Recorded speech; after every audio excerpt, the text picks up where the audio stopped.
Yan mga idol, magandang araw po sa inyong lahat.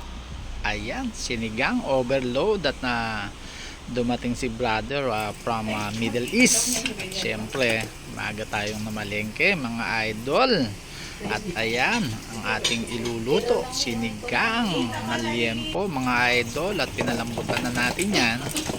Yan, nilagay na natin yung gabi at saka yung kamatis mga idol. As in, ayan pa yung radish mga idol. At talagang miss na miss daw niya yung sinigang na pork mga idol. Ayan, talaga na mga sigurado mapapa extra rice siya dyan mga idol. At ayan na, pakuluan lang natin siya. Siyempre ang sitaw mga idol at yung maraming okra na nagpapasarap dyan mga idol. Ayan na po siya, talaga na mga umaamoy na yung aroma niya ng mga gulay mga idol.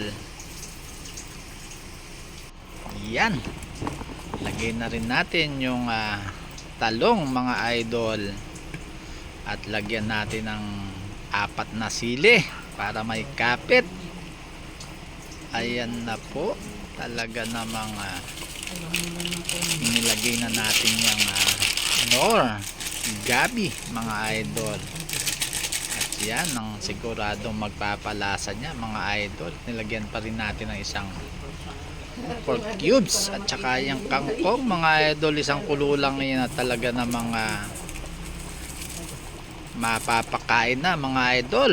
At ayan na po mga idol, talaga namang overload sa gulay yan mga idol.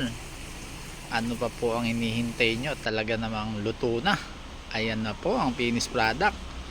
Halina po kayo sa hapagkainan at magdala na kayo ng bataw mga idol.